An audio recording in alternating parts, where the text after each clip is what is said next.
সুনন্দা আছে, একটু ভেতরে গেছে, আপনাকে বসতে বলে গেছে। বসুন না। ঠিক আছে, আপনার কাজে কোনো অসুবিধা করলাম না তো? কাজ? না না, কোনো কাজ নেই। কোনো কাজ নেই? এই যে দেখলাম কাগজপত্র নিয়ে কিসব কাজ করছেন। ও, দেখেছেন বুঝি? তাহলে বলি, কাজটা এখন থাক, বুঝলেন? অসুবিধাটাই হোক।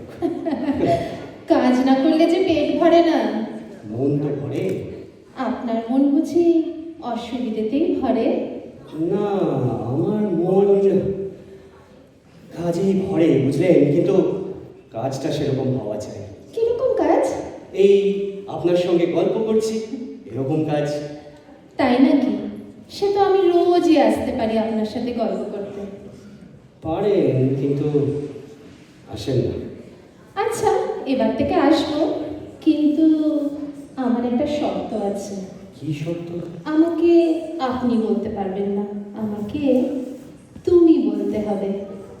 তুমি বলতে ভয় করে। কিসের ভয়? পুরীতে সমুদ্র দেখেছেন কখনো? হ্যাঁ, দেখেছি। আমার চোখ দিয়ে দেখেনি।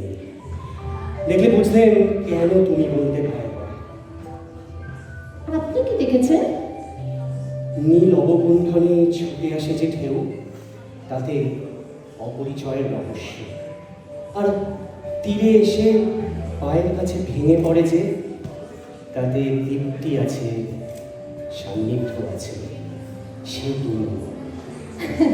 আপনি নিশ্চয়ই কবিতা লেখেন। কবিতা লিখি না, ভাবি। কিরকম? মনের মধ্যে না ঘন মেঘের মতো জমে ওঠে কবিতা।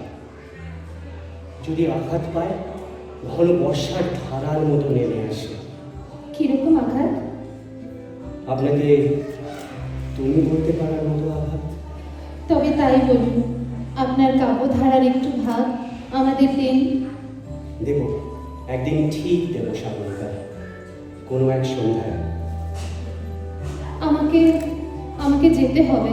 কোথায়? ওই যে সুনন্দার সাথে সিনেমায়। কিন্তু আমার আজ একদম যেতে ইচ্ছে করছে না। তার চেয়ে বরং তার চেয়ে বড়? তার চেয়ে বরং ইচ্ছে করছে ভিক্টোরিয়ার ঘাসের ওপর বসে আপনার কবিতা শুনি। তা আজ কি করে সম্ভব? জানি তো, তার হবে না। আজকের সন্ধ্যাটা মিথ্যেই হয়ে যাবে। সাগরিকা, সাগরিকা এসেছিস ভাই? ভাই আজ আমি সিনেমা দেখতে যেতে পারবো না। হ্যাঁ? তুই না একাই যাও। সেদিনে একটা সিনেমায় বলিস কি? না ভাই, তার থেকে বরং আমি বাড়ি যাই। শোন, আমার খুব মাথা ব্যথা, তুই খুব বাজে হবে, তুই বাড়ি যাবি কেন? দাঁড়া বড়দা, এই বড়দা, তুমি বরঞ্চ যাও ওর সাথে। বাহ, আর আমার কাজ? আমি রাত জেগে তোমায় হেল্প করে দেবো। আহা, ওকে আবার কেন বিরক্ত করা বলতো? আহা, বিরক্ত কেন? আমার বড়দা বড় ভালো বড়দা, আমার সব কথা শোনে, তাই না? এই তোরা শিগগিরই সিনেমা দেখতে বেরো, আমি মাকে বলে রাখছি, তাড়াতাড়ি যা। আমি গাড়িতে রইলাম, তুমি এসো। তুমি এসো। তুমি এসো।